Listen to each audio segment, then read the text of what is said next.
Dr.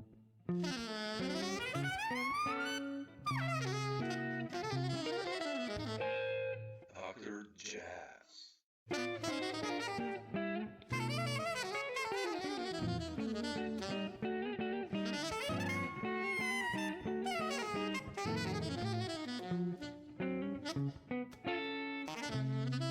Thanks for finding the time that we got it before the while, festival. Before the Yeah. festival. So, So it's cool that we're on the same bill. yeah, I'm looking forward to meet you and Mark. You know, I mean, I love the trio Jones that you guys have, and will be nice to hang and have a glass of wine live, actually. Mm. But Larry, I just wanted to start this talk since you're playing with Jones on festival Cerkno. What's the story with Vladimir and Mark? How did you guys hook up? I mean, it's such a wonderful improvising trio, and Well, it's interesting. In 1983, I went over to the USSR at the time, really, formerly wow. known as. Yeah, with Rova. We did a Wow. tour that's really got a great story to it in all kinds of ways. But there were a few guys in Leningrad, formerly known as, who got this, they've been reading about Rova and I think maybe Jazz Forum or, something, somehow. And they sent me a letter in 80 or 81 or something like that, saying that they were the guys running the contemporary music club of Leningrad. And they wanted to invite Rova to come over there and play. They had no money. There was nothing they could really do to help us. But if we were interested, they promised they would get concerts together and, blah, blah, blah. Wow. So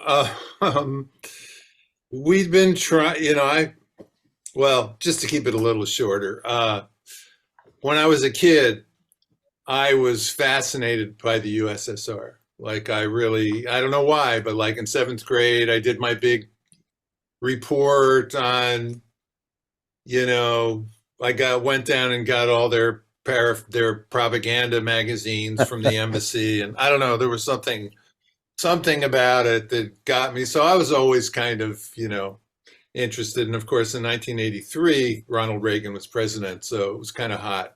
Yeah. And so we figured out a way to get there. And in order to get there, we had not in order to get there, we found an organization that was funneling college big bands to the Eastern Bloc, not to Russia or not to the USSR at the time, not very much. Yeah, because but somehow US bands didn't travel to the USSR, right? I mean, as far as I know, not really. Very rarely. I mean, it had been years. It had been years. Yeah. And, so we found this organization that was going to take a University of West Virginia band to Romania.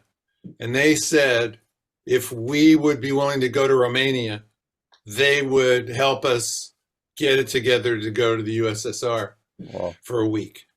So, we've got a crew of, it was like, we got a crew of artists together and hired a couple of people who, had produced shows for us out here to be the people who would make this thing happen while we were over there. So we didn't have to worry about all the, the organization over there. And we went, and it was absolutely fantastic. And we brought a video crew with us. Wow. So there's actually, you can find it. There's a half-hour, I think it's a half-hour documentary called Saxophone Diplomacy. Wow. And it's up on YouTube or it's up online. It's free now.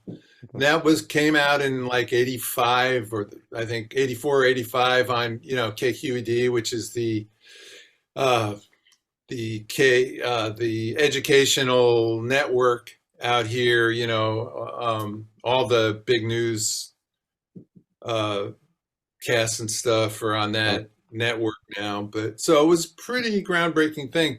And then we went back in '89. Anyway, in '83, Okay. Tarasov was, I think, living in Vilnius by then, even by then. Lithuania. And we met him in Riga. We did a jam with him in Riga, and it went, you know, it was fun. I'm not going to say it was great, but it was fun. And we brought a recording engineer with us that recorded all the gigs. And we had back in the day when Hat Hut was doing their double LP box sets, that came out as Saxophone Diplomacy on Hat Hut in, like, I guess 85, maybe 84, Yes, I don't have that one. I have to find like it. that. Okay. Well, okay.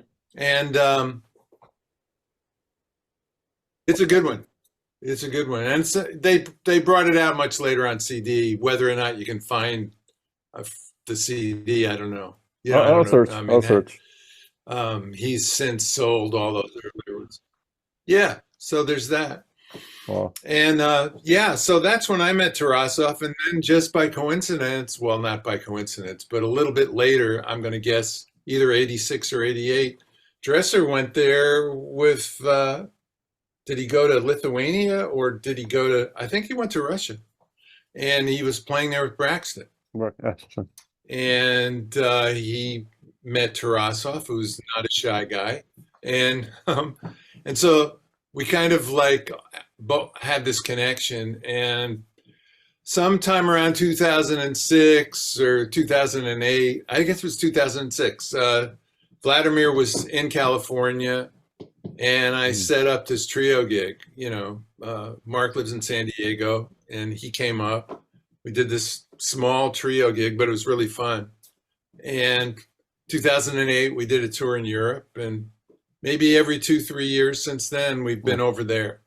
And we did 2 West Coast tours in the United States, and you know, the last however many. Well, it's been a while. Yeah. So it's a long connection, and yes, it's so-called free improvisation, but obviously at this point, we have a space. We have a planet we all land on and work from wherever we left off. So yeah. Beautiful. Wow, amazing. I mean, right. I didn't know about this Russia story with the Rova Saxophone Quartet. Like, amazing, man. Well, it's at the height of socialism or communism, you went there somehow. Yeah, and I even had I at one point called the State Department, you know, like maybe in '82, maybe a year before or 6 months before, and I told them we were going. And was there any way they could help us out? And this guy starts off on the phone kind of calmly talking to me. And by the end, it turned out to be the end, he was yelling at me, "You can't go there. Do not do that. It's like, you know, blah, blah, blah," you know. And of course, that was just made us want to go even more, obviously, because we were young and dumb. And that's always a good place to be, young and dumb, man. You get a lot of things together that you thought about it rationally, you might not try. That should be a standard, right? Not young and foolish, but young and dumb. And right. And really a lot of artistic connections got made on that trip. So not just the musical ones, but it was a big thing. Amazing. What got you? You said you were, I mean, you were like in your early 30s. But if we go back, what got you excited for this music that you play now still, you know, after 50 years almost, like the improvisation? You talking about Jones or just the whole thing? No, like in general for you, like did you have like a moment, like, I don't know, late 60s that you said like, shit, I want to do this? Or there was a moment. No, it was later than that. moved out, or I headed towards California in 1971.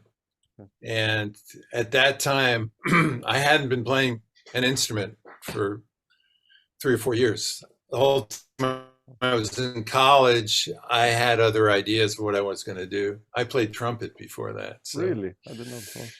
But when I moved out to San Francisco, yeah, things were very unstable in all ways. I didn't have I didn't have a job. I was trying to work with some really interesting and I thought very cool politically oriented organizations, but it was very, how will this work out? What's going on? It's very unstable. And so I was kind of interested in doing radio. DJ shows and stuff, but not DJ the way you think of DJ now, just people who programmed music and talked. And but that kind of alternative radio thing, which is what was going on there in the late 60s, early 70s, was already in trouble in terms of commercial, needs versus aesthetic needs. And so I thought, well, maybe I may be moving around a lot because these jobs don't last that long when you get them. I mean, I already see like stations that I thought were really great were going down, just they were being sold to, become country western stations and stuff. So I was listening like to Albert Eiler that day and I thought, well, maybe I'll go get a saxophone. And then I thought, no, this is ridiculous. And then a friend of mine who was an artist called me and said, I'm going to a party, man. I've got this alto saxophone. Why don't you go get a saxophone? We'd been talking already. Why don't you go rent a saxophone and just bring it with you? And I said, man, I've never played one, And he said, no, that's okay. Just bring it along. And actually, I got it a week before, but I'd just been making sounds and stuff. So I took this saxophone with me to the party and everybody, it was one of those early 70s type parties in San Francisco. And I pulled it out and he and I were playing and people were coming up and saying, man, you sound great. This is amazing, And I'm going, oh man, there's been a lot of smoking going on in this room. But it got me into it. And, then it just kind of went from there, really. I eventually, in like 1972, moved up to Mendocino County, which is a county well north of, about 4 hours north of San Francisco. And when people who have heard of it think of it's on the coast, Pacific Ocean, but Mendocino County goes well inland. And I moved north of a town called Willits. And moved up it's a long story, but to keep it as short as I can, I moved up with a woman I'd met and we built our own house up there. And eventually I built a studio and tried to run it with windmill electricity, which never really worked. So we got a generator, but we had this situation up there. And I was there till 77. And in 77, we moved back down because the kids needed a real school. And when I moved down in July of 77, I got a call from Bruce Ackley, who had been up there, who I had known for a long time, although I wouldn't say I knew him well. And he said, there's going to be a free jazz festival in October, and I'm thinking of doing a saxophone quartet for that one gig. Do you want to do it? I said, sure, great, sounds great. And so it was really that free jazz festival, which then got delayed till February. And by the way, free jazz festival meant that the festival was free. The idea of free jazz in San Francisco wasn't, in my mind at the time, it wasn't a thing. Of course, there'd been plenty of free improvisation going on over in Europe, et cetera, but it really did mean free jazz festival was going to be free admission. So anyway, Rova did that gig in February. Somebody recorded it on a cassette. I listened back to it. I'd done a lot of radio, in a station that was primarily a jazz station. And I thought, God, I don't think I've ever heard anything like this before. Where you actually, I put on my listening ears and I thought, this really sounds good. Yeah. We'd just been rehearsing for months, right? A few times a week, maybe at best. And we'd been listening back, but only in a kind of, like it was a laboratory. Okay, that's interesting. That's not how'd that happen? Trying to figure things out, how we were doing what we were doing. And compositions got written. And so either we made another cassette or I took the cassette of that live performance and I mentioned it sometime when I was in New York. My sister, Jackie, was living at the time with Charles Bobo Shaw, this drummer from St. Louis, from that St. Louis bag group. And they were all in New York. And he said, man, you should send this cassette to the Moors Jazz Festival in Germany. And they might be interested in having you. I mean, that's the kind of music they're looking for all the time, is something unusual. So this might be a legend because I never got it confirmed with Braxton, but I sent the cassette. Their festival in 1978 was going on in May of 78. And somehow, some way, somebody put that cassette on the machine in the office of the festival, which was like a trailer truck. And Braxton came in and said, what's that? And somebody told him who it was. And he said, oh, you've got to get these guys here. This is incredible. Oh. And we got invited for the next year. And this is a long way of saying that was the point where I thought, that's beautiful, man. Wow. I can do this. This is going to be real. And we went from playing for 25 people on average in San Francisco to playing for 5,000 at that festival in 79. And we were pretty fucking nervous, to say the least. Yeah. I mean, that was a heavyweight lineup of people. We opened up Saturday. I think we were the first band on Saturday afternoon. And like Cecil Taylor was playing 3 hours later, and it was like everybody was on that level, basically. And we had no idea what was going to happen. And it went over really well. And, we've been doing it ever since. So, yeah, things really got started with Rova, right? I mean, then you recorded so many albums. Yeah, right? For sure. I mean, I did some stuff up in Mendocino, but it was all derivative. I mean, it wasn't bad, but it was like, okay, I've seen the Art Ensemble of Chicago do these long extended compositions. How can I do that? Knowing really nothing.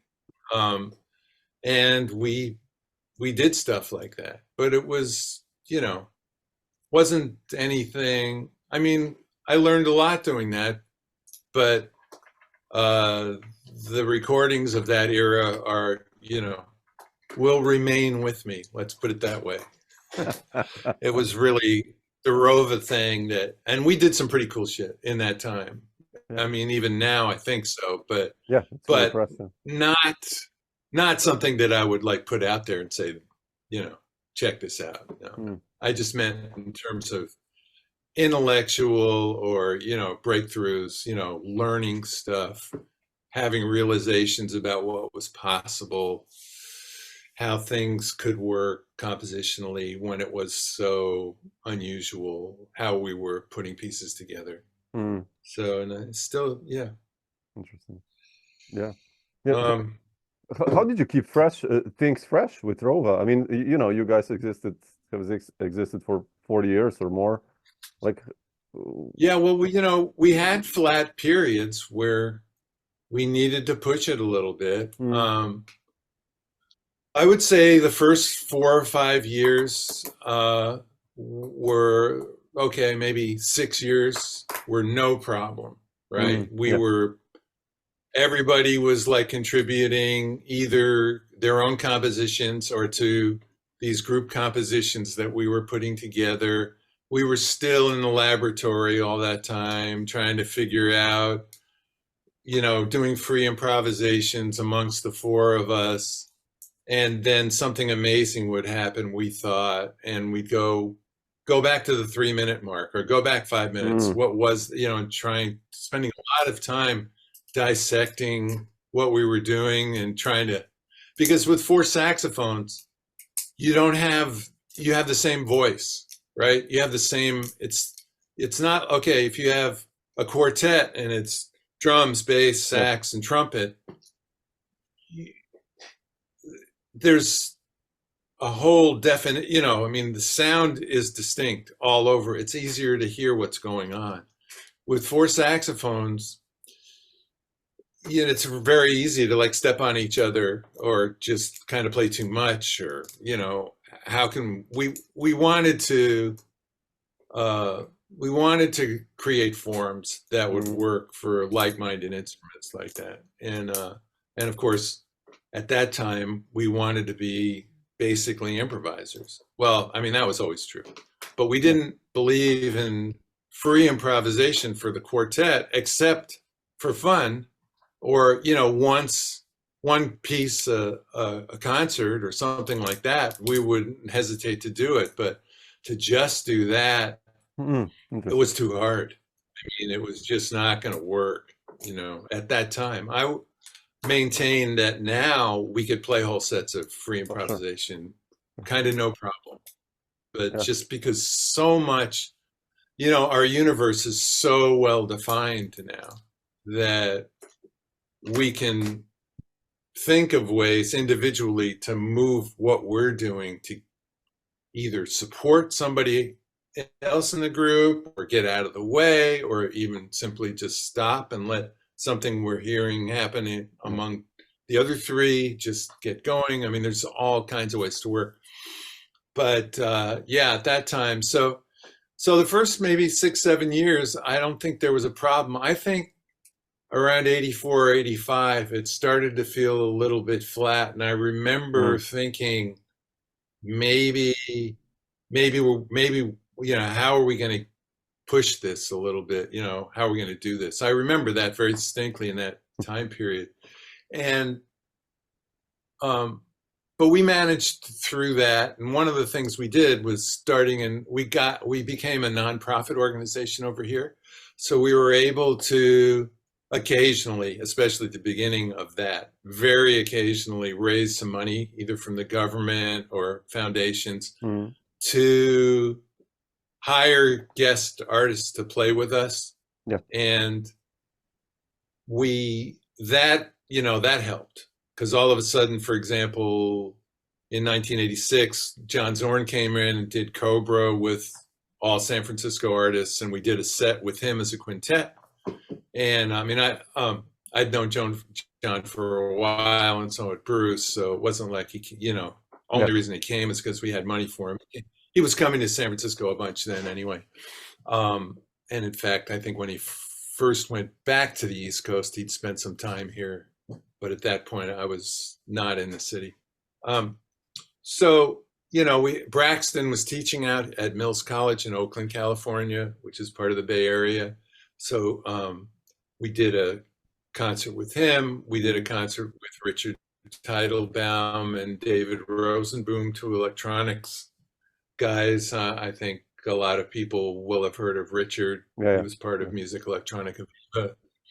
And so like that. And we knew Fred Frith by then. He'd done some stuff actually with us like in 83. So in 89, he and Henry Kaiser and the 4 of us did a sextet, and there were all kinds of projects. There were even projects with non-musical artists, like an architect did a elaborate kind of indoor house that we then played within, and it was like a interesting setup. And we worked with all kinds of people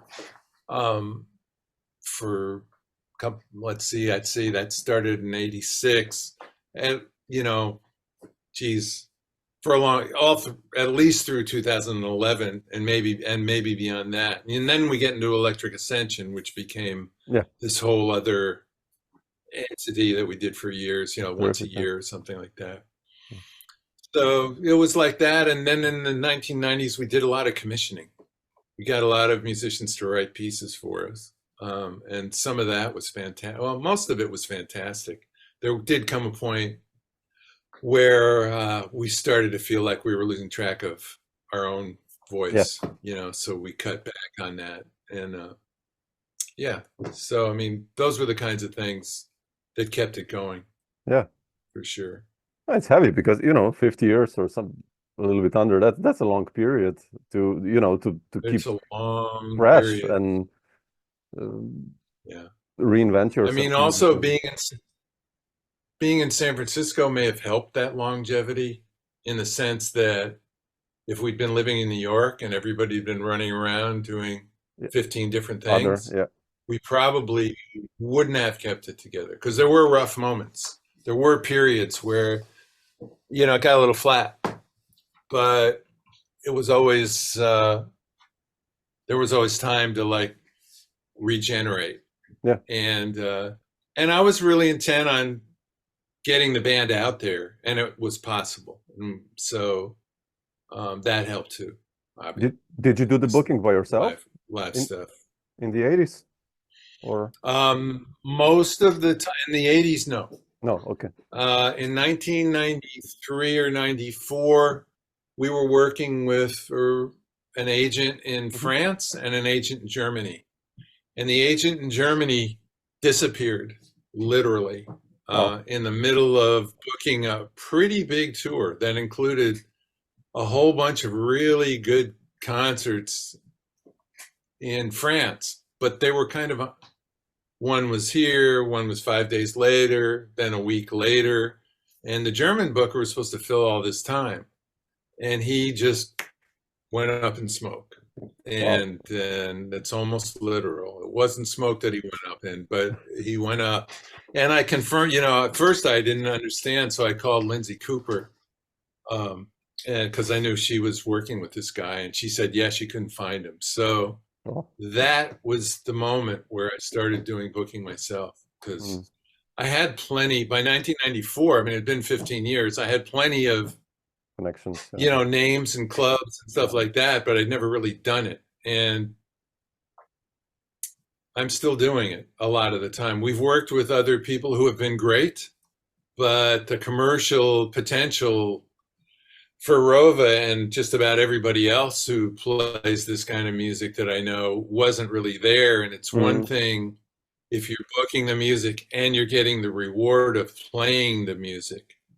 It's another thing if you're sitting in your office making phone calls and your reward is, you know, getting a tour together so that you actually get paid something, so that you don't also have to have another real job.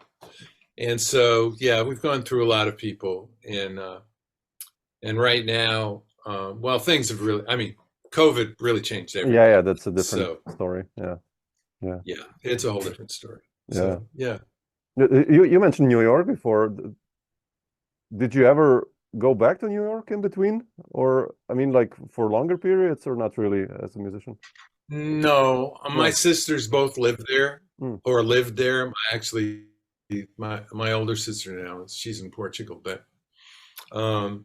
they're both producers in various things, one in film and the other in theater. And so I always had a place to stay. So I did go back to New York, if for nothing else, to see my family, right? And most of the time when I went back, I tried to set up some gigs, but I was never back there for long periods of time. When I left New York, I was, or the East Coast, because I was actually living in Philadelphia. But when I left the East Coast, I knew I didn't want to go back. And I've always loved visiting New York, and I know I would never want to live there. So, yeah, it's been fine. Yeah, sure. You also, I mean, you know, besides being a saxophone player and a composer and a booker and managing and doing everything, you also founded a label really early, like in the late 70s, right? How did that begin for you? Because you know, I know like Tim Byrne did it on the East Coast, and Jerry Hemingway and many other guys, Wadada, and you did it. Right. You and Yeah, Vinnie Golia absolutely. did it in the West for this kind of music. Like, how did that idea come? Well, I didn't think of it. It was new music distribution service. I'm pretty sure it was already there Okay. in New York, and people were putting out their own LPs, and it was like, I thought like we go back to that first concert, we did 2 or 3 compositions on that concert that seemed really good to me, and I just said, why don't we make a LP in May? This was February where we did that gig, and I said, let's try and put something together for May or June, and we did it. And I met Henry Kaiser somewhere in there, and he was behind he helped produce it, and we formed this meta language label, and just went from there. I mean, most of the stuff that came out was either Kaisers or Rovas.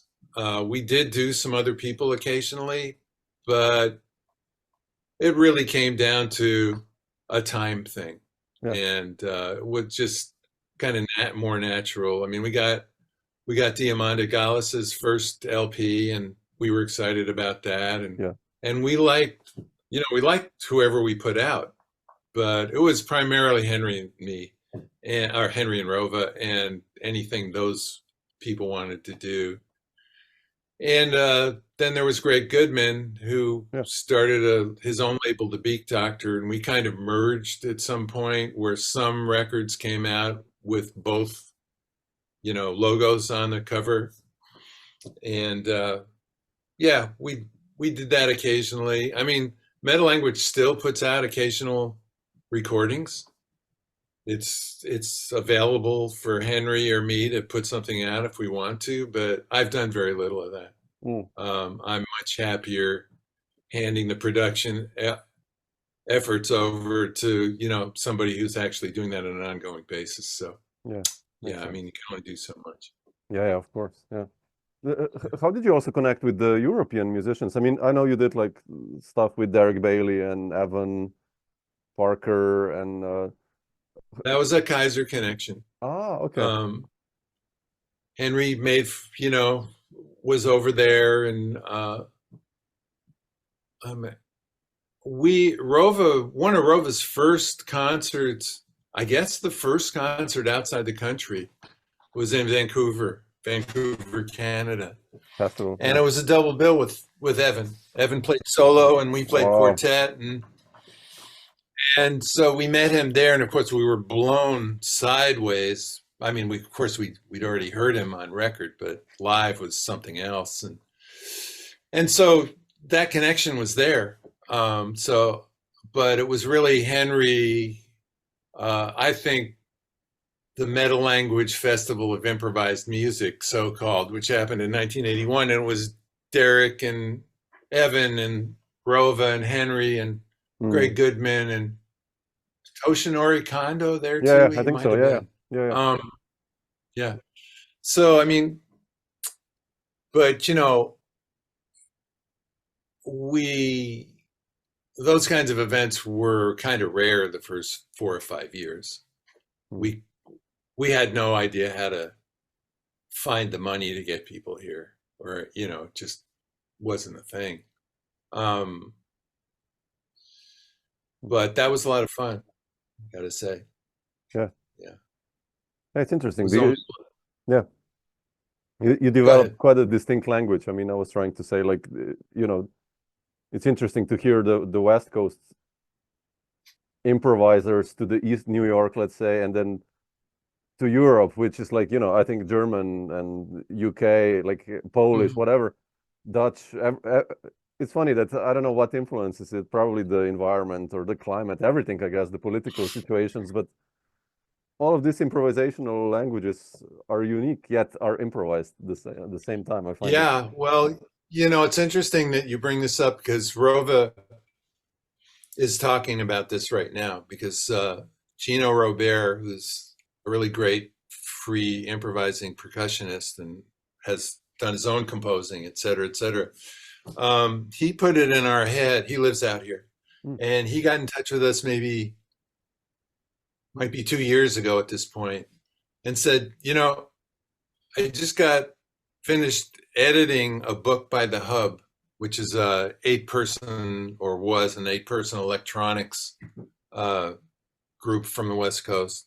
And he said, you know, you guys have been doing this for 45 years or whatever it was at the time.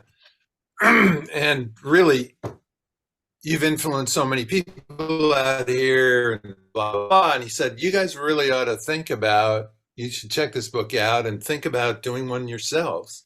So we have been very slowly for various reasons, having nothing to do with the music,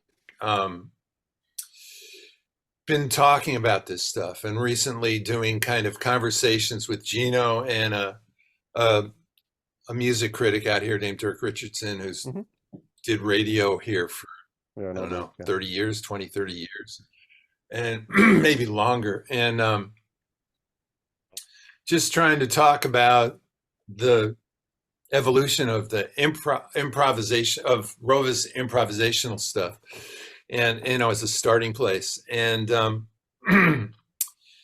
it's kind of interesting to think about all that. And you know, one theory that's going around is that we didn't have a label when we got together.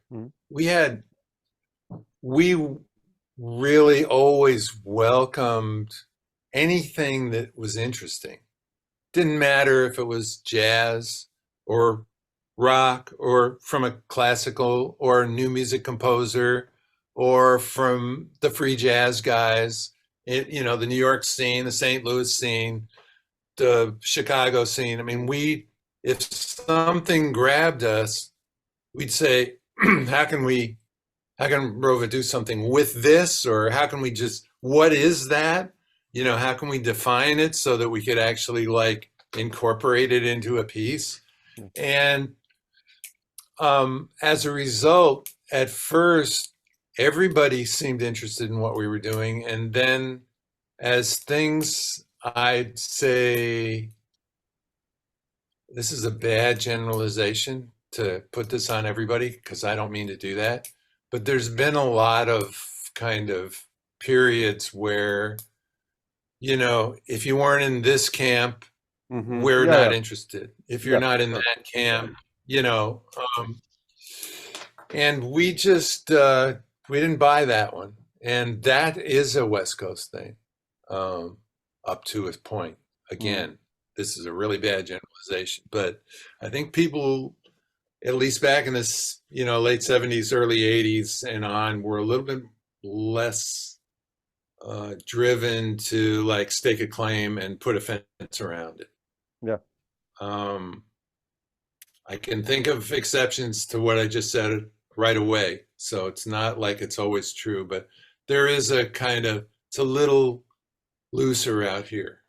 It's things haven't gotten fenced in. So, you know, people aren't as protective of their space. Again, kind of a bad generalization. I can think of so many exceptions to what I just said, but there's something to that. Let's just put it that way. Interesting. Larry, when did you decide to go your own path? In a sense, like that you said, like, shit, I want to also try to do my own records. I mean, I love the stuff that you did, like, you know, with so various collectives, and you keep doing it. You know, I want to ask you about your recent projects, but like, beside Rova, when did you start thinking like, oh shit, I want to explore other things? Well, I'm going to say, you know, I said that there was a little bit of a lull around 1985 where it started to feel a little bit flat. And I mean, interestingly, in 1984, we did a collaboration project with Kronos Quartet. And I had a discussion with David Harrington at some point in there, the kind of leader of the band. And they were nonprofit. And he said, you know, man, you should really think about going nonprofit. You can do this, you can do that. And we talked it over and we did it. And, you know, sure enough, the Ganellan Trio, you know, like a year after, like in 86, I guess it was, decided to try and tour in the United States. And we met Tarasov and, you know, we got involved in that and we ended up being the producers of their show. It was the first thing we ever did in San Francisco that wasn't just Rova. And it was a big deal out here. I mean, a lot of people came to those concerts. And yeah, I felt around that time like, what else, you know, I should be starting to open up to do other things. And Chris Brown and Willie Wynant were around and I knew them. And I think Room was the first thing that I did for any, you know, like period of time that wasn't Rova. And that was a lot of fun. And I just kind of kept open to that. And as time went along, I just started branching out in different ways. It was always pretty much by accident. You know, it was always kind of like, what am I going to do now? I didn't really think that way. It would just be something like, you know, standard example, Darren Johnston is a trumpet player who's about 25, 30 years younger than me and was at first a student at Mills. And he had to do something, you know, like a dissertation, except it was always at that school some kind of project. So he talked to Fred Frith and me. Fred was teaching over there, and oh man, don't tell me I'm not going to remember these guys. I can see them. To Trevor Dunn, no, it wasn't Trevor. Maybe it was, no, it was, anyway, two guys from here who were really well known, drummer and bass player. And we did this quintet record as kind of his thesis, and it was good. And ever since then, you know, Darren's been in and out of the Bay Area, but at one point when he was in, he called me one day and said, I've got this alto sax player from Chicago named Dave Rempus, and we were going to do a duo concert in this triple bill. Yeah, the Spectral. Okay. And so he said, you want to play with us? And I said, sure. And we did this set. And it was like, I got off the stage and I said, I'm going to call somebody right now. We got to go record. This is at 11 at night. So they talked me out of that, but we did record before he left, we went and did a recording. And that's how that got going. And then, you know, Dave is one of the best organized business improvisers I know. And so we've done a bunch of tours and, you know, it's always been that way. Like Fictive 5. Yeah, how did Fictive 5 happen? I love that record. Well, again, it was kind of like, that's a burning record. Oh, thanks. Yeah, I love playing with those guys. And it was just, I'd known Filiano for a while from his being in LA for some time. And he'd done a lot of work with Steve Adams, who's in Rova and still does. And kind of always, Nate Woolley really intrigued me in many ways. So ultimately, and I like the idea of two basses. I like that orchestral idea. And though I knew those guys had played together in different bands. Harris had his Canada Day thing, and some of those guys were in that. So we just kind of plugged in, and it sounded really good. We did a couple of gigs in New York, as far as I can remember, and then I just thought I'm going to try and see what I can do. Yeah. And, you know, again, it's kind of like the more touring that you do, the more connections you have. And my theory of touring is like, where do people want you? Okay, let's do it there. as opposed to I need to go to X, Y, or Z.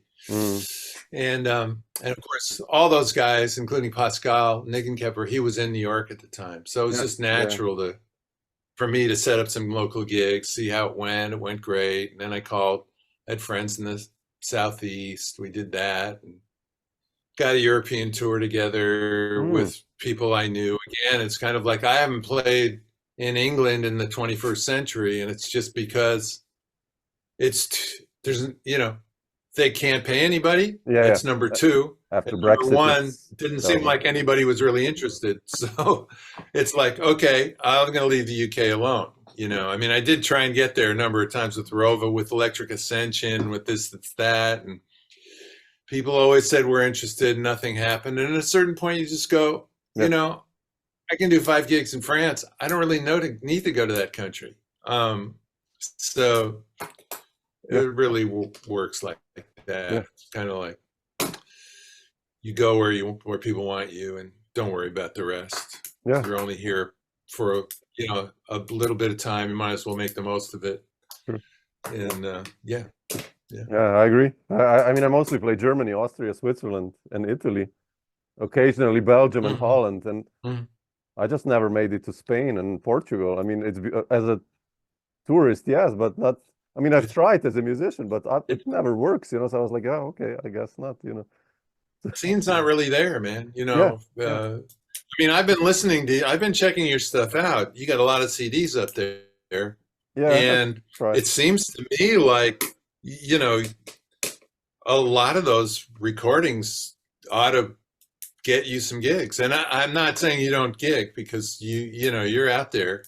But again, it's kind of like, I mean, man, I'm from San Francisco, so it might be different, but if somebody told me the only place I can tour is Italy, I'd say congratulations.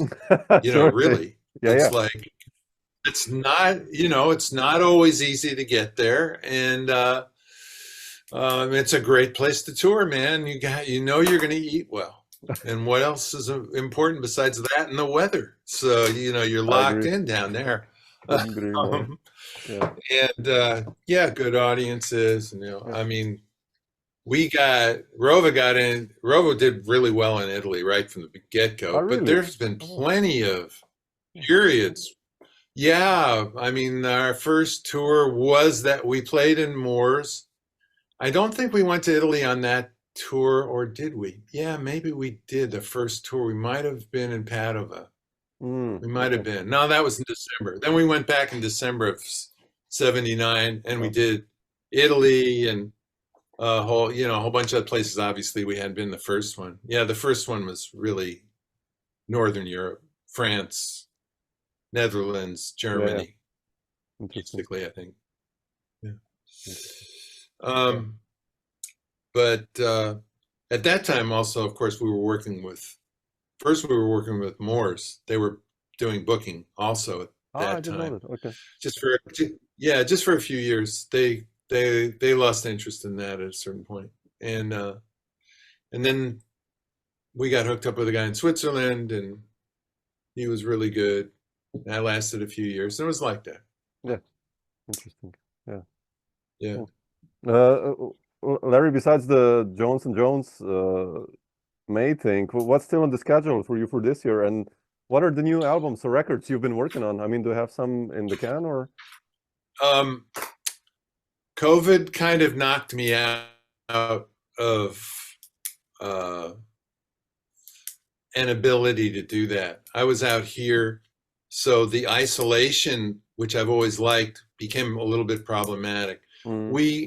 There have been a few things that came out, in that period, mostly on ESP.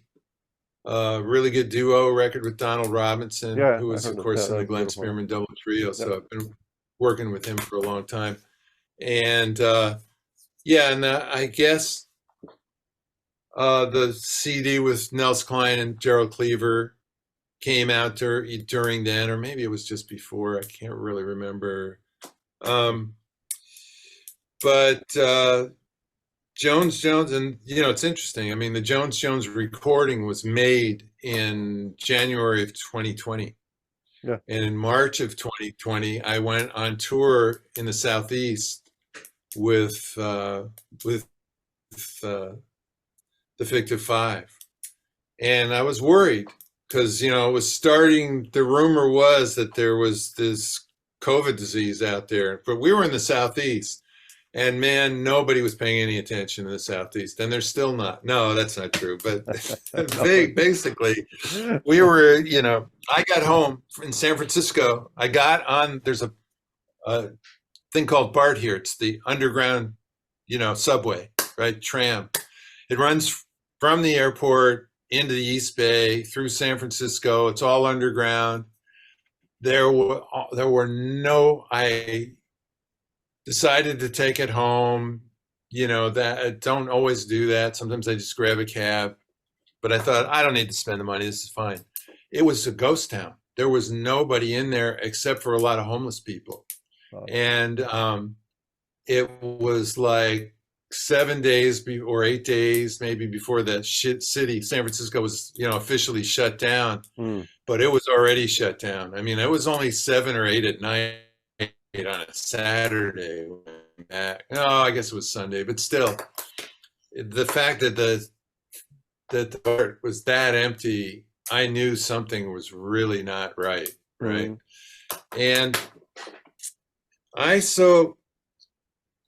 it was isolation time, and Donald Trump was clearly on his way to running for president, although even then in March, I didn't really take it no, wait a second now, hold on, 2020. Yeah, right, the election was in 2020, and so I had something to think about, which was that when I was in college and I wasn't playing music, one of the things I thought about being was president of the United States, which of course I got into alternative left-wing politics back then, and it was not the direction I was really planning to go. But the point was that I'd been doing music and trying to set up alternative environments to do it in for a long time, but I had done nothing politically. And I kind of was around May, I started thinking, I feel like I'm getting a message. Like, I can't sit this one out. I have no excuse. I mean, sure, I can still do some music, but basically I'm sitting in my house or going out with a mask, but I can make phone calls. And I decided sometime in June, I was going to do that. I was going to pick, I was thinking, okay, the United States, just for Europeans, has a Senate, which has 100 senators in it, 2 from each state. Totally ridiculous setup, but so it goes. And the other house is the House of Representatives. And I decided to pick a couple of the House of Representatives. There's 43 representatives from California. And there was one guy named Devin Nunes who was in a very red Republican county, but it isn't far from me. And I decided I was going to work for the guy who was running against him, because I just felt this guy was hateful and I knew he was going to win, but it just seemed like something I could do.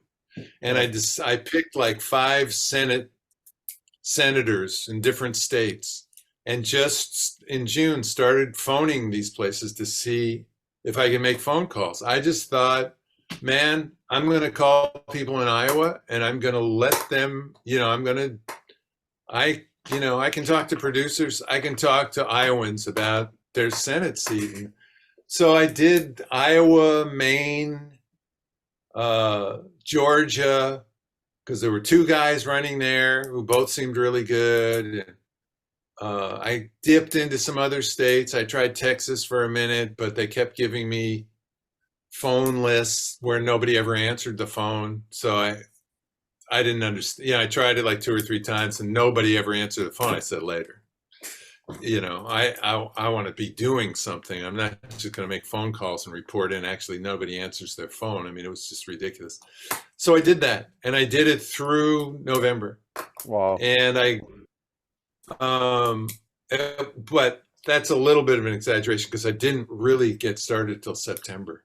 It was actually, nobody ever called me back. I just kept trying over time to get involved. By middle August, these Senate campaigns were up to a point where they could actually like organize fools like me into some kind of way that they could, make things happen. And yeah, did Pennsylvania and North Carolina later. And it was a trip, man. I mean, it was like a performance. It was really intense, talking to people a lot of times who would swear at you and call you a communist. Those phone calls didn't last long. And then getting a lot of really interesting conversations going with people who weren't sure what they wanted to do. Did they even want to vote? Something like that. And I went way off script. You had a script you were supposed to do, but when I found somebody interesting, I just get into it. Sure. And it was great. I thought it was great, but it also really messed me up. I got this back from sitting so much or just getting stressed out, making these calls. I got this sciatica, which is a back problem that's really intense. So I had to spend like 5 months working that out, doing swimming 3 times a week and, exercises and stuff. And so that whole year kind of got, like from June of 2020 to June of 2021 kind of got lost. Yeah. As far as music went. Yeah, I was doing some things, but,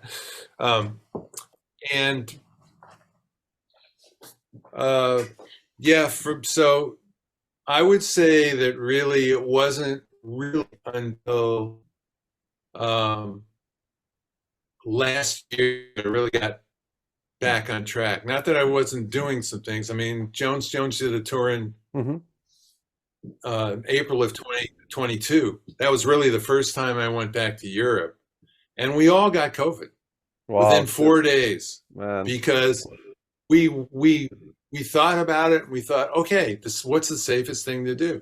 We'll rent a car. We always used to take trains, but I thought we're going to be on trains and in train stations with all these people, man. And, we were already seeing things about how it was kind of easing up in Europe. And yet we had this tour, we wanted to do it. And we thought, so, we made kind of a hardcore technical rider, which said, the back room had to be this, that, and the other thing. Everybody had to wear masks when they weren't, the whole thing. And we rented a car. And we thought, okay, we're in the car, we're not going to be exposed that much. But we forgot of the possibility that one of us would get COVID on the plane to Europe, which is exactly what happened. So we left Munich, that was the first gig, and went into Austria to Saalfelden, and with the windows up, man, it was the middle of March. We were going into the mountains, windows up, heat on in the car. Ideal conditions. Yeah. And by the time we got to Vienna, we were all tested positive, and we missed 4 gigs. And the rest of the tour was kind of a mess. Although the music, except for the first gig after COVID, was a total mess. And that's an amazing story, which could be a great comedy movie, with the right actors. I mean, it was just an incredible day. Everything went wrong that could go wrong. And yet we did the gig. But people all said we were great. Huh? What happened? We did this gig, man. And we got there 2 hours late. It was a festival. So they just kept moving people up. I really wanted us to play first so I could enjoy the other stuff. And we got there at like 8:30 into the hotel. I called the guys up. I said, man, we've got to go eat something. We haven't eaten since 3 p.m. We've been on a plane. We've driven a car here. And they said, fine. Then I got a call about halfway through the dinner. Where are you guys? Everybody's waiting. We went over there. It's a longer story than this, but we did the gig, standing ovation. The The promoter was really happy. I'm telling you, I didn't do a thing except stand up. I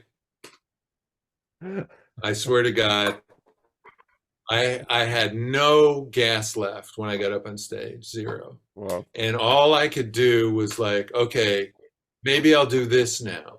Maybe I should do this now.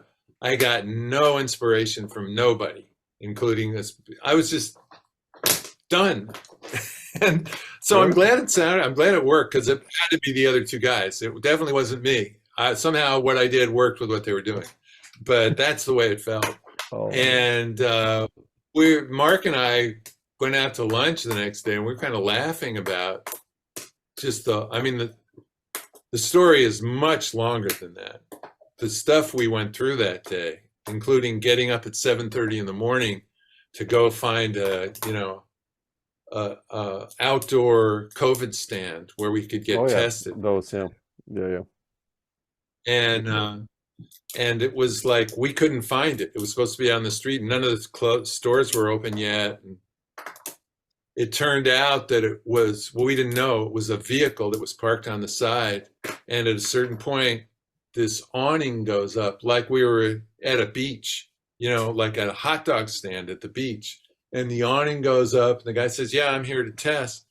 And and I had tested myself the night before, and I was positive. And I thought, the tour's over. I'm not going to, if we don't pass this test, we're done, because we have to stay another 5 days before they'll test us again. And so I went, and the guy did not do, I'm trying to remember, you did a swab in your nose. Yeah. But he didn't do that. He did it on my tongue. And I thought, maybe I've got a chance. This is not the normal thing. And I tested negative, and so did Mark. And we just kind of ran back to the hotel and, got our stuff and got the rental car and went out to the airport and tried to get on the earliest plane we could. Yeah, it's a movie. The stuff that happens after that, between there and getting to the venue, it was a nightmare. But it was the next day it was hilarious. That's all I can tell you. On the day of, not so much. But yeah, so I wasn't about to go back, and then there were health issues. There were not my health issues, other people's health issues, which prevented me from wanting to book tours, because COVID wasn't over. And you book tours in advance, right? Sure. And I didn't want to expend the kind of energy it takes to book a tour, and then find out that it couldn't happen. Yeah. I needed a much better guarantee than that, after experience what we did in Europe in 22. So it's been pretty quiet. I've done some things. I did a week at the Stone last summer, which was really fun, in New York, and did a recording there and another gig, but it's really starting to go now. Got a quartet here with Darren, who's back living out here, with two electronics people playing with us, called Where the Sun Grows. That started with Tim Perkis, but he moved to Sweden, and Madeline Murky, who's living in the Bay Area but traveling a lot. So in the last year, we've done that with Kyle Bruckman, who you might know. He's an oboe player. Yeah. But also really great electronics player, and his partner, Ernst Carroll. So we've been doing that with them. And we did record that project actually 2 times, but it's gotten the actual effort to listen to all the recordings. I actually sent it off to Ernst because I just didn't have time. The last 6 or 9 months, there was a lot of other things going on. And I just finished editing the Joe Morris I did recording with Joe and Oh, Charles fantastic. Downs. Oh, fantastic. Yeah. So ESP is going to put that out, but it took me months to get it to them for Yeah. various non-musical reasons. Fantastic. And then got another quartet with Darren, with Lisa Metzacapa on bass, Oh, and beautiful. Ben Davis on cello. And that one's just getting going, but we're going to record in June. And a quartet with Don Robinson on drums, and Carl Evangelista on electric guitar, and Kazu Sato on bass. That's all guys living out here. So actually a lot of local things, just because, right. Again, it's kind of like I'm still a little bit reserved, let's say, in terms of like visiting, you know, just, oh, I'm just going to go visit. I'm just, I got COVID again last December, and it was nothing. I mean, actually, neither time did I feel sick. Yeah. But no, it's like, you know, you're 75. They're telling you to like take it easy. Things can be, you know, this stuff can be bad. So just waiting and seeing still, I'd say. But yeah. Well, fantastic, man. I feel like some good stuff's happening. I'm looking forward to seeing you in Cerkno and hearing you guys. Actually. Yeah. It's going to be good. To chat and hang a bit. So beautiful, man. Yeah. All right. Cool. Larry, I'll leave you. All right, man. But thanks that we found the time, man. Beautiful. And we'll continue this in Cerkno. I hope that was good.